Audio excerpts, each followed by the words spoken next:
Jerry Seinfeld answered my prayers. There's comedy news, and Jerry's part of it, but we'll get to that. Let's start with some tweets. Conan O'Brien says, thanks to the heat wave, you can now get a picture on Hollywood Boulevard with tank top Darth Vader and thong Elmo. Kostaki Economopoulos, you should follow him on Twitter. He is a great, great comedy writer and comedian. He was watching some NFL, and he said Drew Brees broke the record for career pass attempts, previously held by Bill Clinton. And Kostaki tagged on with, the 49ers are the only thing in the Bay Area not on fire. Tim Dillon said, I got to be honest, I'm starting to think there are some real problems in this country. And Mark Norman said, he's so jealous of his phone. Wouldn't it be great if you could leave the house every day at 100%?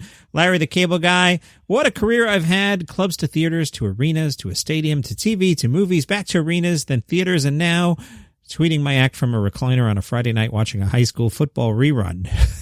All right, Jerry Seinfeld, thank you for making comedy news, Jerry.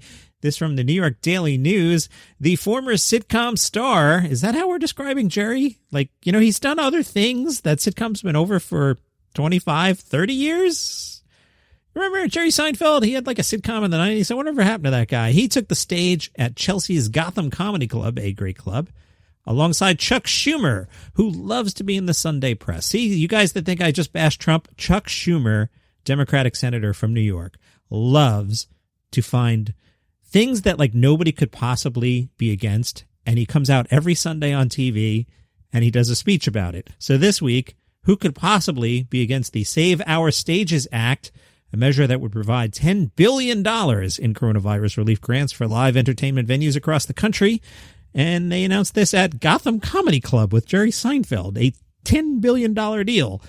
But it made the newspaper. See how Chuck Schumer works? Schumer said venues across the country have lost $9 billion in ticket sales since the pandemic began to shutter them, hurting the livelihoods of millions of workers who said he would be helped by the bill. Did you know Chuck Schumer's second cousin is Amy Schumer, the comedian? Jerry Seinfeld said, New York is so special for performers. When you come into Manhattan as a performer and you stand in front of a New York audience, you find out if you're good enough to actually have a career in the arts. If you're from Lake Charles, Louisiana, and everyone there likes you, I don't know if that's going to guarantee anything. Wow, slam in Lake Charles, Louisiana, Jerry. The Daily News added, Seinfeld, whose net worth is greater than $500 million, said he had no plans to bail out the city's comedy clubs himself, but was confident New York's nightlife culture would return soon enough. All right, the thing that I lovingly refer to as the Michelle Obama comedy special, that's not what it actually is, but I just like saying Michelle Obama comedy special. This is the VOMO, Vote or Miss Out election comedy special. Some more people are involved. Larry David, Susie Essman, Chris Rock, Chuck Schumer's second cousin Amy, J.B. Smoove, Wanda Sykes, Usher, LeBron James. They were all expected to appear last night. I will let you know how that goes once I see a review of it. I go to bed at 10 o'clock. I can't watch that. From Variety, the Parks and Rec cast are reuniting for the second time this year. Several of the show stars, including Amy Poehler, Adam Scott, Nick Offerman, will hold a virtual event raising money for the Wisconsin Democratic Party. This is a very political episode of Daily Comedy News. There will also be some surprise guests. The event is titled, quote, A Parks and Rec Town Hall, unquote, and will feature a Q&A with the cast members. Fans must make a donation of at least $1 to attend the one-time virtual event. September 17th, 8 o'clock Central, and the Q&A is at 8:30. The event website says anything you donate will be used to ensure that Trump loses Wisconsin and thereby the White House. From IndieWire, just a few months after the premiere of Space Force, Showtime will launch Moonbase 8. I've told you about this in the past. Well, there's a trailer out right now. If you watch the trailer, it looks like, you know, a pretty like serious space show until, you know, the wackiness comes in the middle. The footage release is tied to the anniversary of JFK's legendary "We Choose to Go to the Moon" speech, which plays over the teaser. The official synopsis, set in the isolated desert of Winslow, Arizona at NASA's Moonbase simulator, it follows eager astronauts Skip, Rook, and their leader Cap as they attempt to qualify for the first lunar mission. While working vigorously to complete their training, a series of unexpected circumstances forces the astronauts to question their own mental sanity, trust in each other, and whether or not they're cut out for space travel. NBC's got a new sitcom that none of us are going to watch. This one is called Connecting. Connecting begins shortly after we all sheltered in place and brings us through just before the election, covering up what's happened throughout 2020. It runs the gamut, and we hope it speaks to the many different types of experiences, shares series creator Martin Garrow, who is returning to the network after 5 seasons of Blind Spot. You remember Blind Spot?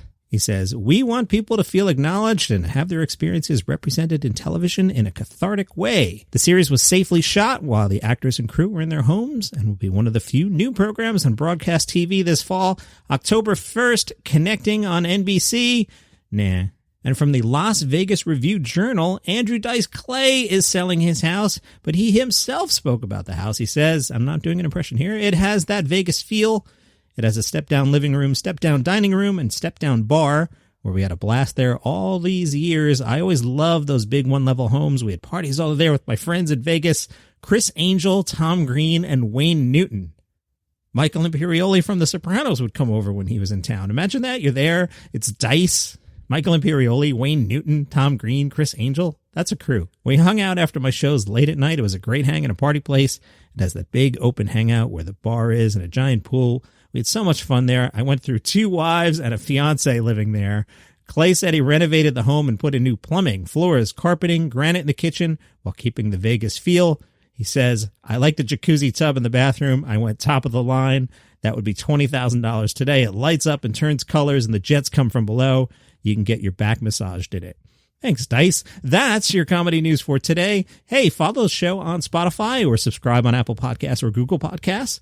See you tomorrow.